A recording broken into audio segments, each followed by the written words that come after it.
अस्सलाम वालेकुम, welcome back to my channel.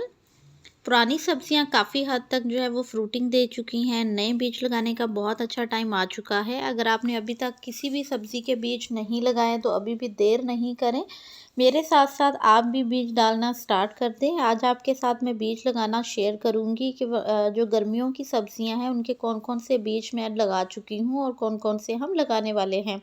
3 तरह से आप अपनी सब्जियों के बीज लगा सकते हैं। एक तो आप डायरेक्ट लगा दें, जहाँ भी आपको लगाने हैं। दूसरा आप जो है वो पनीरी लगा लें, अगर आपको पनीरी तैयार करना है पहले। मैंने पनीरी भी तैयार करने के लिए रख रखी है, जो कि अभी कुछ-कुछ सीड जो हैं वो जर्मिनेट हुए हैं।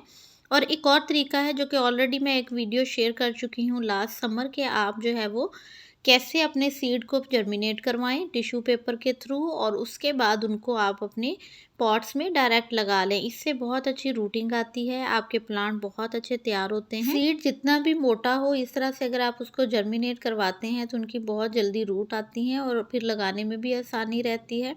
अगर आप इनको इस तरह से टिश्यू पेपर मेथड से जर्मिनेट करवा लें। ये देखें, यहाँ पे मैंने काफ़ी सारी सब्जियों के सीड टिश्यू पेपर को गीला करके उसमें रैप करके एक बंद बॉक्स में रख दिए थे। तो ये इनकी रूट्स आ गई हैं। इससे हमें पता चल जाता है कि कितने सीड हमारे अच्छे हैं जो जल्दी जर्मिनेट हो जाते हैं, और जो सीड जल्दी नहीं जर्मिनेट होते वो उतना अच्छा रिज़ल्ट नहीं देते। तो इस मेथड से आप भी ज़रूर अपने सीड को जर्मिनेट कीजिएगा। बहुत ज़्यादा फास्टेस्ट तरीके से हमारे सीड जो हैं वो जर्मिनेट हो जाते हैं।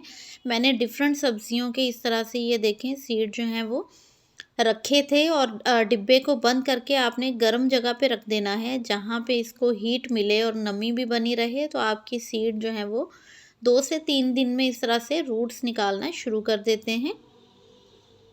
मट्टी मैं ऑलरेडी तैयार कर चुकी हूँ, वीडियोस भी मैंने आपके साथ शेयर की हैं। तो यहाँ पे देखें, ये आप इस तरह से सारे सीड जितने भी हैं आपके, आप जिनकी रूट्स निकल रही हैं या निकल आई हैं, उनको पकड़ते जाएं और इस तरह से मट्टी में लगाते जाएं। यहाँ पे ये मट्टी मैंने आपके साथ तैयार करनी शेयर की थी।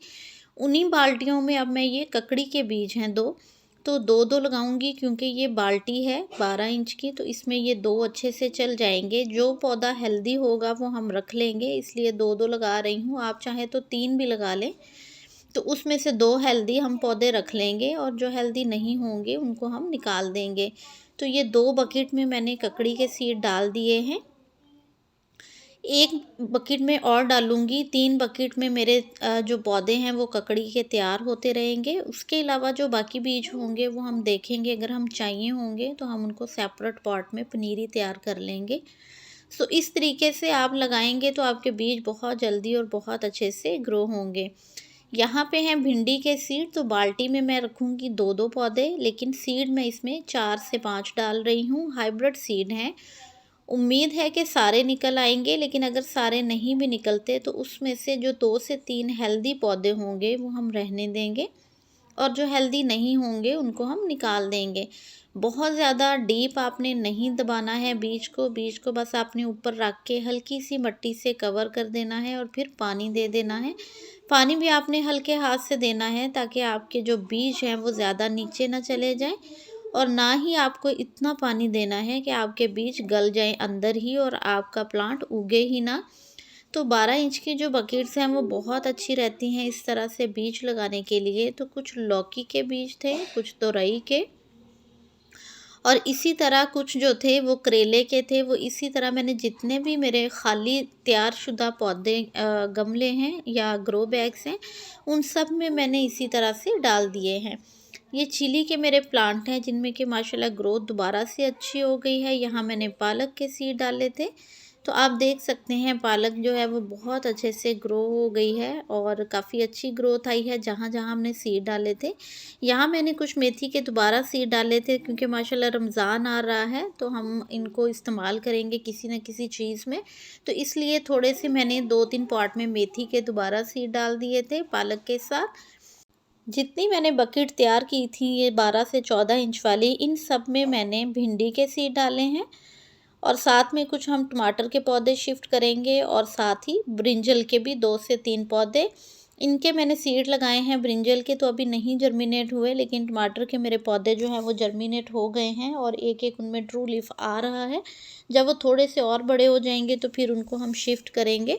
ये मोंगरे का पौधा ये बाद में खुद से ही निकला है, तो मैंने इसको कंटिन्यू चलने दिया है। 2 पौधे हैं एक बकेट में, इनमें फ्रूटिंग भी आ रही है। तो लास्ट टाइम तो मैंने ग्रो किए थे, इस बार जो है वो मैंने ग्रो नहीं किए हैं। ये खुद ही कोई बीज गिरा होगा जो कि निकल आया है। ये जो बड़ी क्यारियाँ हैं हमारी, इनमें कैबिज है, तो जब कैबिज तैयार होगी तब तक इसमें नीचे जो लौकी के मैंने सीड डाले हैं वो जर्मिनेट हो जाएंगे और प्लांट हमारे तैयार हो जाएंगे, तो फिर वो कंटिन्यू चलते रहेंगे और गोभी हम निकाल लेंगे। इसी तरह बाल्टियाँ हैं, इनमें टमाटर और साथ के साथ भिंडी जो है वो हमारी तैयार हो जाएगी। इस साइड पे यहाँ पे ये लेमन का प्लांट है, ये मैंने न्यू बाय किया है प्लांट और 150 का मुझे ये बहुत माशाल्लाह अच्छा हेल्दी प्लांट जो है वो मिला है। इसको इंशाल्लाह जो मैंने ये पॉट लिया है 14 इंच का पॉट है, पहले इसमें मैं लगाऊंगी क्योंकि एकदम से हम बड़े पॉट में नहीं लगाएंगे। तो मैंने उस पॉट को हाफ़ जो है वो किचन वेस्ट से और गार्डन वेस्ट से फुल कर दिया है। बाकी हम जो मिट्टी और खाद इस्तेमाल करेंगे और बाद में लेमन को शिफ्ट कर लेंगे। तो यहाँ पे जितनी आपको ये बकेट्स दिख रही हैं, इन सब में मैंने कुछ में मैंने राउंड स्क्वैश के सीड डाल दिए हैं, कुछ में भिंडी के डाल दिए हैं। यहाँ मैंने पालक डाली थी, ये कैप्सिकम का प्लांट है। यहाँ भी मैंने जो है ना वो मेथी डाली है। ये मैंने प्याज थोड़े ख़राब हो रहे थे, वो लाके लगा दिए हैं, तो इससे हमें ग्रीन अनियन मिलता रहेगा पूरा रमज़ान।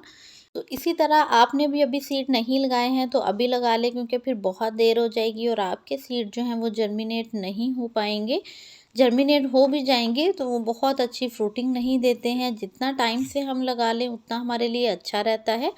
तो होपफुली मैंने भी लगा दिए हैं, अच्छी जर्मिनेशन मुझे मिल जाए तो मैं आपके साथ वीडियो ज़रूर शेयर करूँगी। चैनल पे पहली बार आ रहे हैं तो सब्सक्राइब करते जाइएगा। दुआओं में याद रखिएगा। Keep gardening. अल्लाह हाफिज़।